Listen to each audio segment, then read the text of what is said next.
He's Carson Cunningham. I am Brian Keating. We are going to crash the boards. Crash the boards every College Sunday night. Football College style. football style. Yeah. Look, it was a light weekend for college football across the Big 12. And in the state of Oklahoma too. OU obviously off. Yeah. OSU. Let's start with the Cowboys, who lose in Waco in a game gone. Well, it looked like they had an opportunity to win, and then somehow they lose by 11. It was kind of one of those funny games. How do you sort of make sense of what happened to the Pokes? Well, even though they never led in the game, to me it felt like they completely outplayed Baylor. Held majority of possession, ran the football 55 times on them, something they haven't been able to do in a long time. Yep. For me, it just comes down to ball security with Oklahoma State. Against Pittsburgh, 2 crucial fumbles let Pitt back in the game, or else I think they win that one going away. They hang on for that one. But you do this against Baylor, you're going to lose. That's the reason they lose by 11 points is Mason Rudolph's ball security, to me, is beyond an issue now. It is a crisis. There is something wrong. He cannot hang on. Just meaningless drops. Now, he didn't lose a fumble last night. He dropped the ball and almost threw an interception. Now, and then obviously you get to Justice Hill, correct, who I think they've really found something. This kid is a difference maker at running back. He couldn't hold on the ball, but you have to play him moving forward. But for me, you have to hang on to the football. You're not going to beat good teams. Simple as that. It was there to be had. And I think that's for Cowboys fans. You know, going down to Waco over the last few years, there aren't a lot of teams in the country that have had opportunities to win, and they gave it away and gave it back. It was a fumbled opportunity, and it's just like you said, Justice Hill has 2 costly fumbles.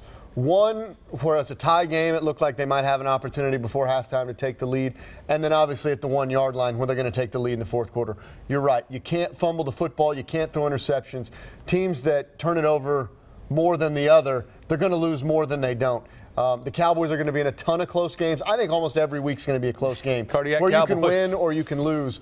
And if you just give it back to the other team, you're going to lose more. And they won a ton of them last year because they didn't do this. Right. And it was essentially a 14-point swing. OSU's going in to score. Baylor goes 99 yards the other way. So that's the difference in the game. Can't do it. So the Cowboys have the Texas Longhorns coming to Stillwater on Saturday. That's right. Right here on Channel 5. Right here on Channel. Got the company man. 11 o'clock right here on Channel 5. Pre-game show starting at 10 o'clock.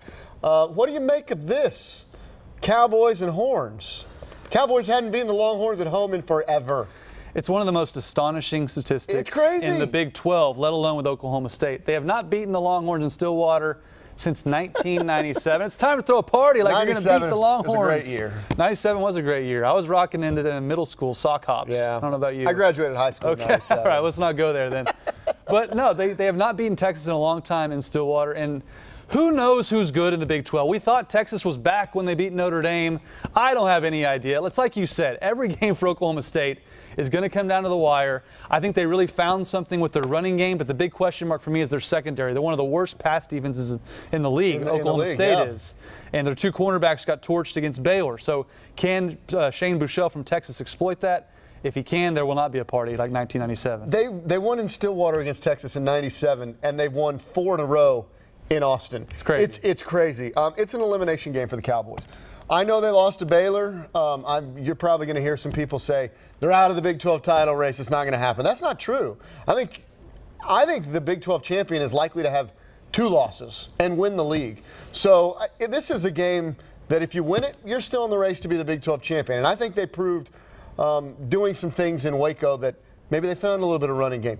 We know their quarterback is big time. Yeah, they've got some problems on the defensive side of the ball, but everybody's got problems in the Big 12. It's an elimination game for the Cowboys, and if they win it, they're still in the race. That's true. I mean, the Big 12 is as wide open as I can ever remember it. Yeah, I really think the team that wins it's going to be 7-2, and Not it's probably a tie for tiebreaker who wins the league. Oh, Lordy. Another tie. 2 true champions. 2 true champions. Can't wait for that. Let's talk about the Sooners. Yeah, big game for them, too. A huge game for the Sooners going to Fort Worth. What do you think about the old Sooners and the Horned Frogs? Well, they had a bye week to figure things out. You would think that would be good for OU. And I bet this was a long bye week for those players. Having lost 2 games, Bob Stoops called out their leadership. And here's the thing. We thought it was all doom and gloom for Oklahoma last year. when they lost to Texas. But what they do? They regrouped and they figured out what they were best at. I guarantee you this bye week they've said, we are pounding the football with Joe Mixon, Samaje Perine until the other team submits. That is option number one for OU. They have to do that.